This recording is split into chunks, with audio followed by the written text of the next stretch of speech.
production I have, I'm able to get enough eggs to eat and save about 4 a day. So the goal is to get 3 of those 4 to hatch. So that would be 3 hatchlings daily. That's a good sustainable number, and that's the goal. So with good fertility, good incubation practice, there's no reason I shouldn't be able to get that. I like that. Got this little house here that I built for the chicks. As they hatch out of eggs that I'm incubating, they will go in here, which is, you can see, a shipping box. About to get a lot cooler. It has a heat mat around the back, wrapped from the underside and right up to pretty much this point. So it can encapsulate the chicks as they're in here and give them the heat they need, and they can decide where they want to sit. You see them there? And they're amazing. They love it. They're quiet at night, huddled up back in there like their little home. They got the water and the food for their chick start. I grind myself in a grain mill grinder, grind down their feed. And what I'm gonna do is upgrade from this bin here, that bin there. I can grab out and I'll get it ready and build an even bigger house. They get out of that bin, they'll go into the pullet cage. And you see how big the pullets are, approximately. So they gotta be a decent little size with the feathers coming in nice, and they'll go in here. This is the heat mat here. These are Sunbeam heat mats that are the extra large variety, and they have the 3 settings on them. They're 7x7x6 United States Postal Service priority mail shipping boxes. You can get them right on their website.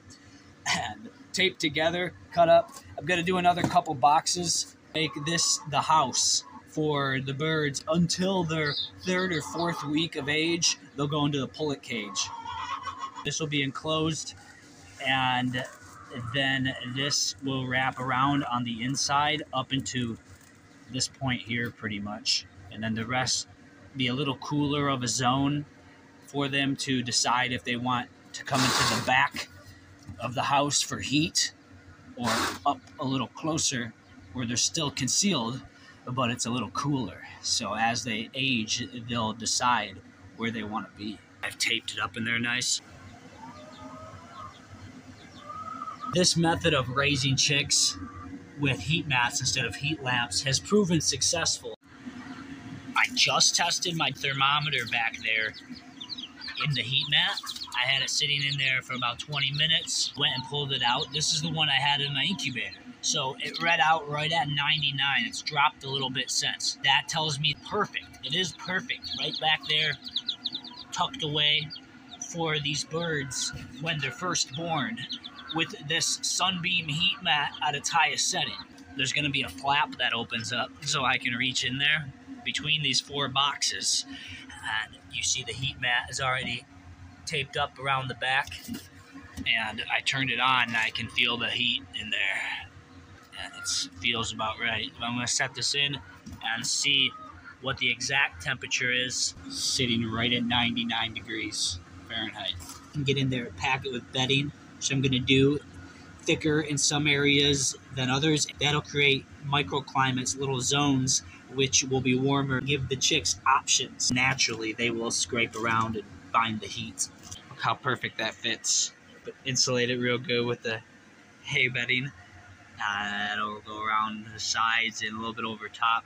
I'll fill it up in here a little bit even, and then give it nice clearance where they can get in and out of the doorway there and set up the feed and the water. Now I'm going to be putting plastic on top of these houses and around them perhaps, but likely just on top for now, and that will help to protect from when the chickens jump up on there and make them last longer, and I'll be able to clean them off easily with plastic when they make a mess after a cycle or 2. Get in there and clean it up. To the new zone. I'm selling chicks now, and pullets, and even hens when I have a few extra at times. So a lot of these birds will find new homes.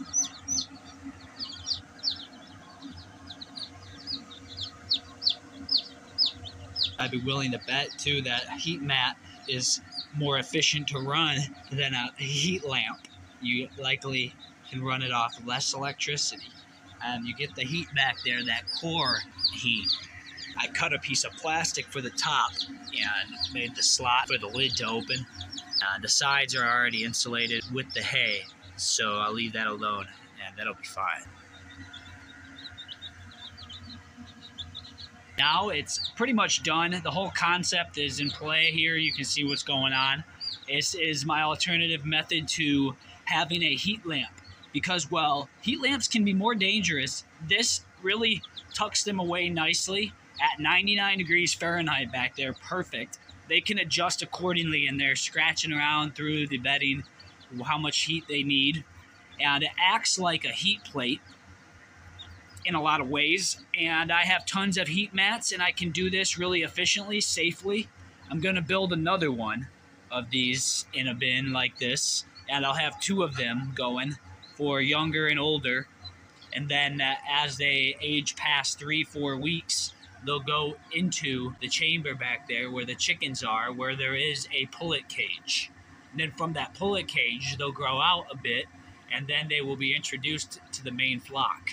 Plastics in play, that's going to protect the roof of their home from manure damage. Tape that down a bit. Put about 4 pieces of tape on there at each corner to hold it down. They'll jump up on there as time goes.